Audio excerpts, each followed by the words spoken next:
간밤 FOMC가 금리를 동결했지만 불확실성 우려가 여전하면서 시장은 혼조세를 보이고 있습니다. 여기에 이스라엘과 이란 간의 갈등이 고조되면서 지정학적 리스크까지 더욱더 커진 상황인데요. 이 아시아 증시는 우리 증시를 포함해 나란히 하락불을 켜내는 상황입니다. 이런 불안한 분위기 속에 중국에서는 한한령 해제 시그널이 포착됐습니다. 바로 중국 정부가 5천 명 이하의 한국팀 공연을 지방정부에 위임하기로 결정했기 때문입니다. 이전에는 한국팀 공연은 규모와 상관없이 중앙정부의 비준을 거쳐야 했는데 이제는 5천 명이라는 기준이 세워졌습니다. 일각에서는 이를 두고 중국 정부가 한한령 해제에 대한 시그널을 보인 게 아니냐는 목소리가 나오고 있습니다. 이 소식에 엔터 관련주들이 힘을 내주나 싶었지만 대형주 대부분 약세를 보이면서 지수는 눌림을 받는 모습이고요. 또 상승 동력이 부족한 만큼 오후장 들어서 낙폭을 확대하고 있죠. 이 시각 현재 0.76% 하락한 3,362선 지나가고 있습니다.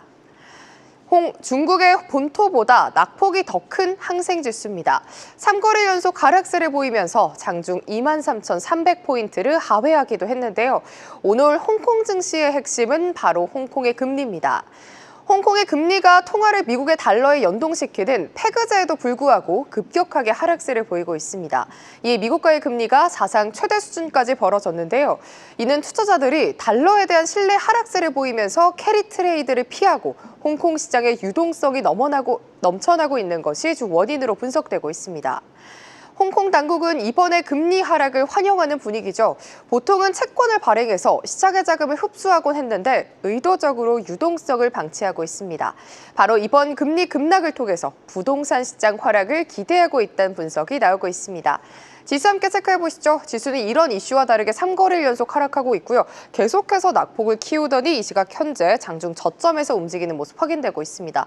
현재 2% 가까운 하락세 보이면서 23,240선은 지켜내는 모습입니다. 일본이 2달 연속 무역수지 적자를 기록했습니다. 특히 대미 수출이 11% 넘게 줄면서 2달 연속 감소세를 보였는데요. 전문가들은 이번의 감소세가 미국의 자동차 관세 영향 때문이라고 분석했습니다. 실제 지난달 대미 자동차 수출액은 24%, 수출 대수도 3% 감소하는 등 직접적인 타격을 받은 걸로 보입니다. 지수 볼까요? 역시 글로벌 분위기에 동조되면서 낙폭을 키워가는 니케이 지수입니다. 3거래일 만에 하락 전환하더니 현재는 0.8%가량 하락하면서 38,575선 지나가고 있습니다. 지금까지 아시아 증시 전해드렸습니다.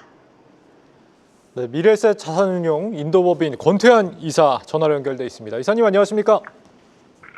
네, 안녕하십니까. 권태환입니다. 네, 우리보다는 이란에 조금 더 가까운 인도 아니겠습니까? 인도 증시 요즘 어떤가요? 괜찮습니까?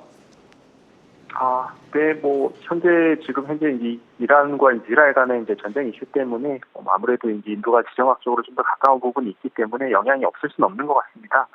해당 관련한 영향도 있고, 다양한 외부 변수로 인해서 인도 현지 증세는 다소 혼조세를 좀 겪고 있는 상황인데요. 결국은 현재 계속 이어지고 있는 미 중국 무역 불확실성 그리고 중동 긴장 고조가 글로벌 위험성 심리를 좀 위축시킨 영향이 계속 이어지고 있다라고 보면 될 것 같습니다.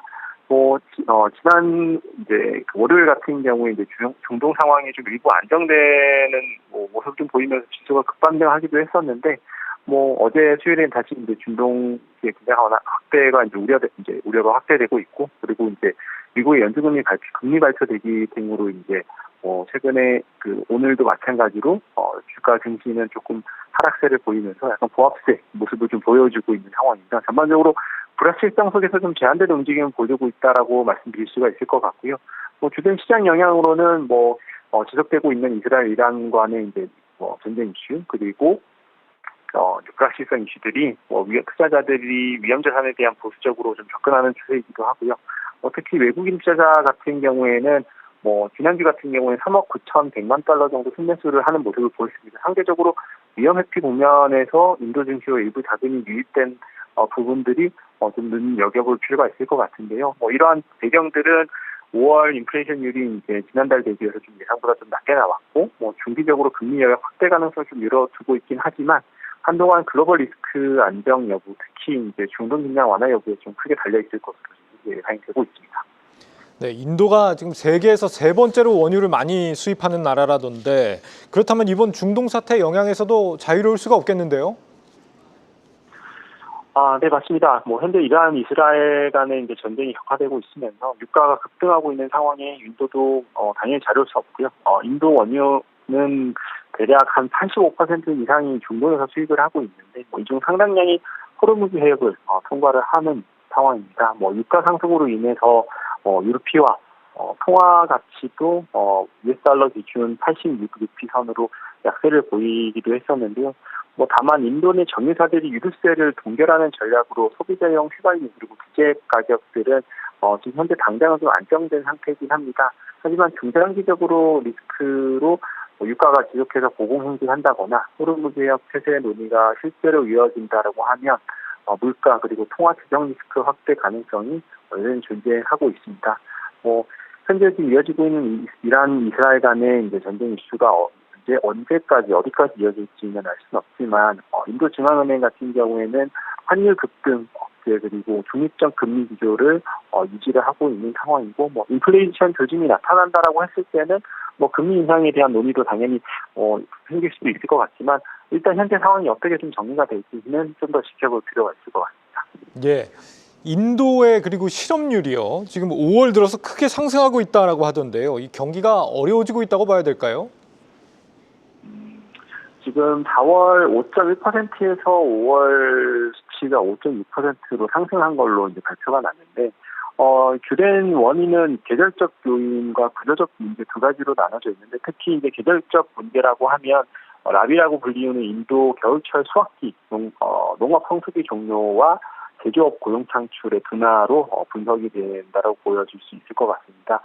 특히 노동력 참여율도 4월에서 55.6%에서 5월에 54.8%로 소폭 하락하면서 조금 고용 동력이 좀 약화되는 모습도 같이 보여지고 있는데요. 일단 인도 현지에서는 이번 실업률 상승이 단기적으로는 경제 성장에 미치는 영향은 좀 제한적이라고 평가를 하고 있고요. 하지만 이러한 지속적인 실업률 상승은 소비 수요를 좀 억제를 하고 빈부 격차도 좀 심화시켜서 중장기 성장에 좀 부담을 줄 수 있다는 우려는 나오고 있는 상황입니다.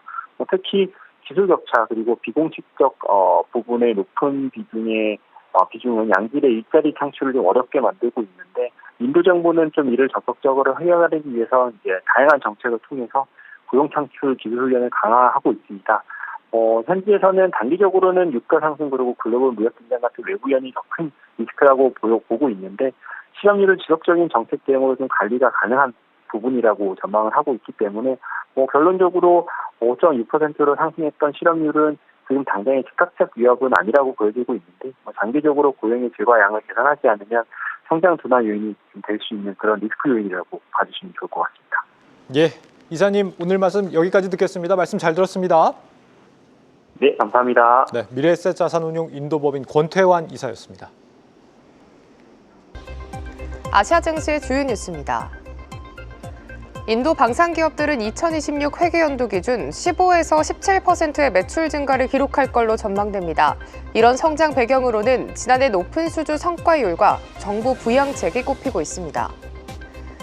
LG전자가 인도법인의 IPO를 이르면 9월에 재개하는 것을 고려하고 있습니다. 현재 검토가 진행 중인 가운데 LG전자는 이번 IPO를 통해 최대 17억 달러의 자금을 조달할 걸로 예상됩니다. 일본을 방문하는 관광객 수가 전년 동기 대비 21% 증가해 5월 신기록을 기록한 가운데 방문객 중 중국인의 비중이 45% 증가했습니다. 이는 역대 5월 기록 중 가장 높은 수치입니다. 올 들어 홍콩 증시에서 IPO 시장이 화랑세를 띠면서 거래 규모가 5년 내 최고 규모까지 상승했습니다. 6월까지 31개 기업이 홍콩 거래소에 상장했으며 IPO 조달 금액은 지난달 기준 약 13조 5천억 원에 달합니다. 지금까지 아시아 주요 뉴스였습니다.